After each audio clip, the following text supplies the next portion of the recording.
the Smart Woman Podcast, a podcast series brought to you by Gabriela Mueller Coaching International. Your useful dose of coaching advice to help you get what you want more often with less trouble. Gabriela dives into big questions about what matters to women like you in the workplace. It's concrete, focused, and fun. Gabriela's coaching impacts thousands of women worldwide. Welcome to the Smart Woman Podcast. Now your host, Gabriela Mueller. Hi everyone, my tribe. Yes, I'm your host, Gabriela Mueller. Welcome. This is the place where you get to enrich your toolbox of leadership and communication skills for women, just for women like you, smart women from around the world. And I call you chicas. Put it like this is kind of like your Swiss Army knife, and I said this in some of the other episodes. I live in Switzerland, so I can relate to this. And at the same time, I'm Latin, so this spontaneity and planning skills combo at the same time, it comes really handy when you have this toolbox full of strategies, ideas that are going to get you more of what you want, more often, and with less trouble.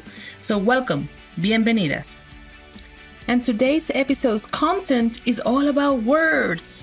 Words are powerful. They can create and they can destroy things in a second. So choosing your words wisely is going to really pay off for you and for others. There are words that will get us in trouble every time.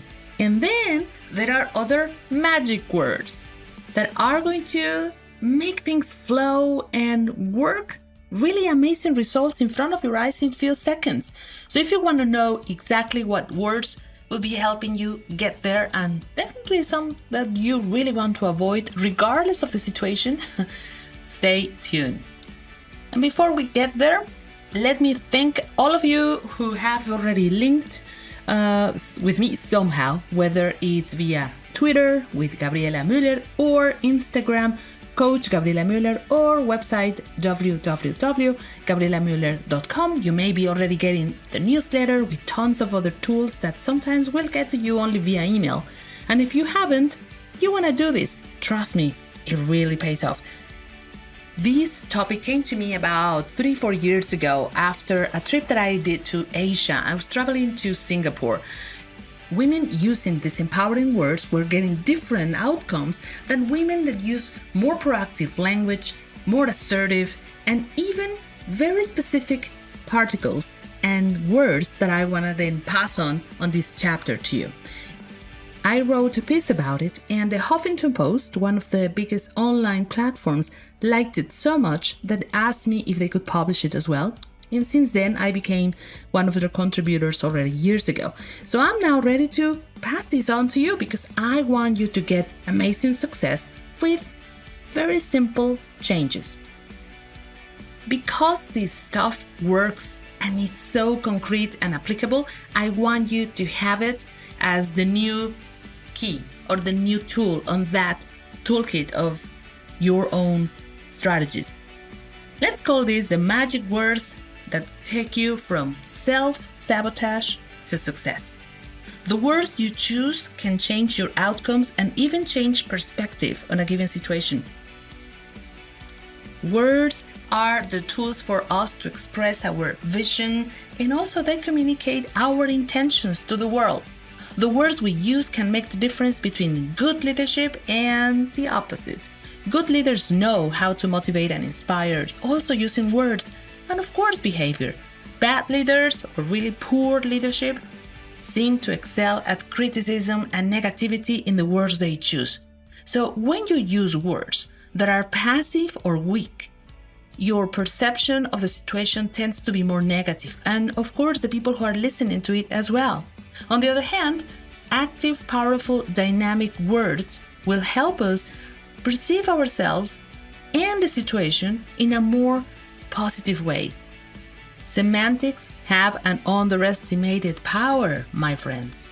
Some important keywords simply sabotage our success before we even start demonstrating our work or presence.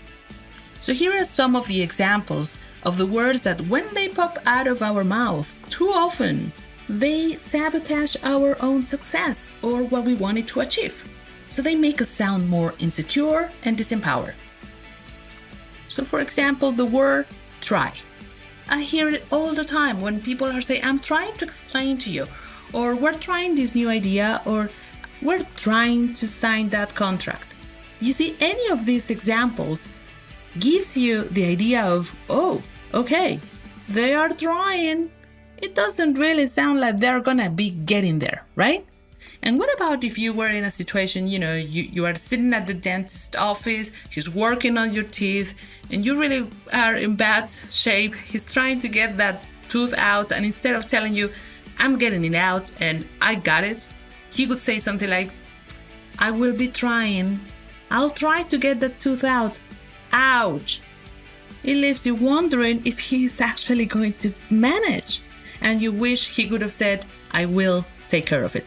Well, the same thing happens with your stakeholders when they hear you say things like, I will try to meet the budget. Yes, we're trying to meet that deadline. Oops. So alternatives to that is will or intent, if you are being more cautious about describing the outcome. So listen to these two versions. I will try to deliver the results tomorrow afternoon, and I will deliver the results tomorrow afternoon. There is a clear gap in the level of commitment between first and second version. And if JFK would have said something like, we will try to go to the moon, we probably would still be trying. So my friends, here, there is another golden nugget when it comes to words that is going to be really between you and your success, between you and that perception of the presence and the delivery that you want to make. The word sorry. If you are a person who over-apologizes or confuses being apologetic to sound kind, let me raise awareness that this one particular word is going to actually get you unnecessarily in trouble. Being over-apologetic makes us seem less confident, less competent, even if you're not, which can easily lead people to start taking advantage of you or to distrust you in key moments. Why?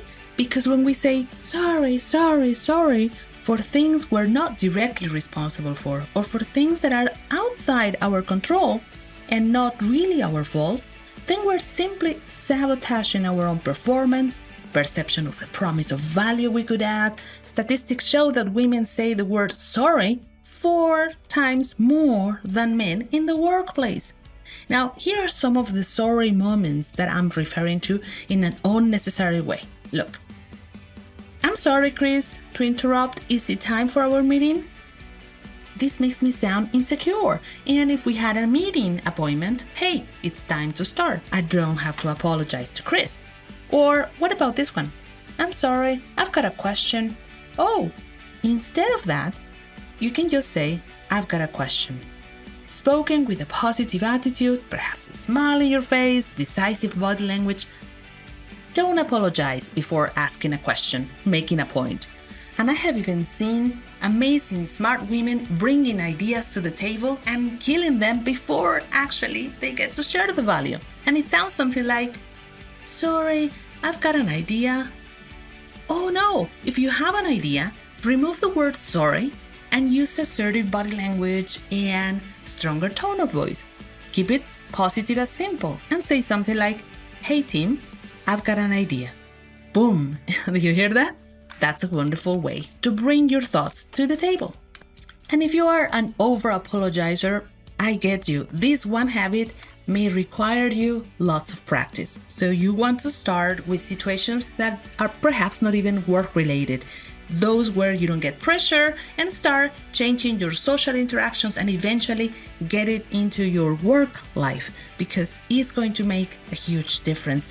And at this point, a lot of my coachees will ask me, well, Gabriela, what about when I do need to offer an apology because I did something? And then I said, yeah, use the word apology. So instead of saying, sorry, what you want to say is, I offer my sincere apologies. Or, please accept my apology. It won't happen again. Do you hear that? You mean it. It's short, to the point, and sincere. And now, my friends, I want to give you 2 more magic words. This one word, used well and really meant it really well, it's going to give you tons of dividends in life and at work. I traveled to Bhutan, which is a landlocked country in South Asia, located in the eastern Himalayas and has border with Tibet and India. It's called the Dragon King. And Bhutan is also notable for pioneering the concept of the so-called gross national happiness. And there is a beautiful TED talk about it. Again, I'm a TED talk fan, so TED.com, go and check it out and just type Bhutan and you're going to hear about it. So anyway, I led a 3-day seminar empowering female leaders in one of these breathtaking places on earth. Bhutanese people simply transmit kindness to each other and they're remarkable listeners. When I asked one of the female leaders in the local government how come people were so eager to help and contribute, she said, gratitude. It's about saying the word thanks and meaning it. That was a great coaching experience and personal learning, which I've been applying more and more since then. You see, one kind word like this can change someone's entire day. The words thanks, gracias, merci, gracia, whatever your own language is, motivates people. Gratitude motivates people and is more effective when it leads to joy and a fundamental leadership competency. Professors at the University of New York had demonstrated that gratitude actually motivates people and it energizes teams, galvanizes and motivates others, and it's almost infectious. So saying thank you is more than good manners. It's good. Now, this is something that I have observed in corporations, NGOs, organizations, and even in schools. People are hungry for appreciation and thanks. We all want to know who we are, but also that what we do matters. It's true for employees, customers, our stakeholders, colleagues. A simple act of appreciation for others can go a long way. And finally, chicas, one word that might just change the course of your career. If you use it wisely and don't overuse it, it can work for you magic. Warning, using this one next word wisely may include some side effects like success and getting what you want. The word is strategy. Yes, in all its different flavors and colors. Strategy, strategic, strategize, strategically. And get creative with that. And this comes from research as well, and also has been spread out to the world via Mel Robbins, who is an amazing speaker and coach, and who I had the opportunity to see in one of her work pieces in New York 2 years ago. So this research shows that women who had been specifically trained to use the word strategy or strategic in visible settings, such as meetings with their boss, meetings with a client, presentations, emails, they report simply better annual reviews and advancement. Go figure. I mean, it sounds almost stupid, right? Though, think about it. When you use the word strategy, you are already being perceived exactly as that, as a strategic contributor. So there is no coincidence, it's not an accident that then, of course, they will see you as such. Because you can't be talking about strategy without having solid content behind it, right? So go and use it. It's a simple little thing, and yet using it wisely is going to go a long way. So, chicas in leadership, or on your way to become a leader, you know that walking the talk is essential. It's not about words. At the same time, the words you choose will also determine your outcomes. Okay, so in the next couple of episodes, We will then land the plane in other techniques on how you say it, the power of your voice, being more assertive, negotiating better, picking your battles, the multi-roles of women in the world, motherhood and career, and this and many other things that you via Twitter or Instagram are letting me know as hot topics that you want me to talk about.